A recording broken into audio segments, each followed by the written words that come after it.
부활한 마블이 다시 한번 디즈니의 부흥을 이끌게 될까? 작년 11월에 사상 최악의 박스오피스 성적을 기록한 뒤로 민심을 잃었던 마블이 데드풀과 울버린으로 정상을 탈환했다. 이번 영화는 34번째 MCU 작품인데 미국 현지 개봉 첫 주에 2억 1,100만 달러의 수익을 올리며 2024년 개봉작 중 최고의 데뷔 성적을 거두었다. 뿐만 아니라 역대 R 등급 영화 사상 최고의 데뷔 성적이기도 하고 MCU로서는 2021년 스파이더맨 노웨이 홈 이후 최고의 개봉 첫 주 기록이기도 하다. 지난 2019년 어벤져스 엔드게임이라는 걸작을 내놓으며 영화계를 휩쓴 이후로 박스오피스에서 이렇다 할 모멘텀을 유지하지 못했던 마블 스튜디오, 그리고 모회사 디즈니로서는 매우 반가운 소식이다. 알다시피 마블과 디즈니는 한동안 극장 개봉작과 스트리밍 시리즈 등 작품의 양을 늘리는 물량 공세를 펼쳤다. 문제는 이게 작품 퀄리티의 하락으로 이어졌다는 건데 일반 관객뿐만 아니라 마블 골수 팬마저 등을 돌리게 하는 효과를 낳고 말았다.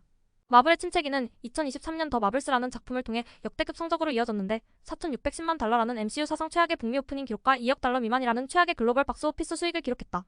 동시에 마블 스튜디오는 코로나19 팬데믹으로 제작이 중단되고 할리우드 노동자 파업이라는 이중 악재에 시달리기도 했다. 게다가 정복자 캉이라는 빌런 역할로 향후 MCU를 이끌 인물로 꼽히던 조나단 메이저스가 여자친구 폭행 및 혐의로 유죄 판결을 받아 MCU에서 퇴출되는 등 여러 악재까지 겹쳐버렸다. 이건 약간 스포인데 얼마나 마블 시네마틱 유니버스가 민심을 잃었으면 이번 데드풀 3를 통해 MCU에 합류하게 된 울버린을 환영하면서 침체기에 합류했다는 농담을 날리는 데드풀의 모습을 볼 수 있다. 하지만 앞서 말했듯 이번 데드풀과 울버린의 개봉 성적이 매우 좋기도 하고 그뿐만 아니라 향후 여러 기대 요소가 존재하기 때문에 마블이 서서히 정상 궤도에 오를 가능성이 보인다. 우선 마블 스튜디오의 사장 케빈 파이기가 조 루소와 안소니 루소 형제를 복귀시켰다. 윈터 솔저와 11월 인피니티 워와 엔드게임 각본과 연출을 맡으며 마블의 부흥기를 이끌었던 루소 형제가 다시 마블에 합류하게 된 것이다. 거기다 엔드게임에서 아이언맨이 사망하면서 마블에서 리타이어된 줄만 알았던 로버트 다우니 주니어까지 복귀했다. MCU 최고의 히어로였던 RDJ를 마블 코믹스 최강 빌런 닥터 둠 역으로 캐스팅한 것이다.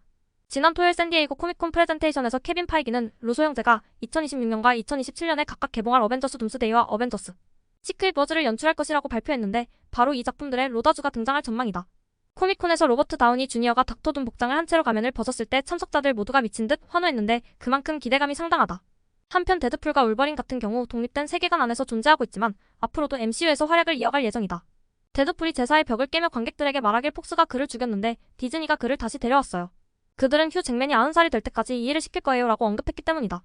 향후 어벤져스 시리즈가 진행되는 과정에서 멀티버스에 균열이 생기면 데드풀과 울버린이 어벤져스 작품에 합류할 가능성도 없지 않은데 실제로 일부 마블 팬들은 이들이 시크릿 워즈에 출연할 거라 추측하고 있다.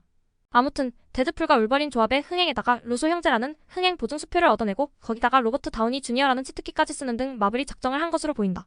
또한 2024년 MCU 개봉작으로는 데드풀 3가 유의하지만 2025년에는 캡틴 아메리카 브레이브 뉴 월드, 썬더볼츠, 판타스틱 서퍼스트 스텝, 블레이드가 개봉될 예정이라 기대 요소가 많다.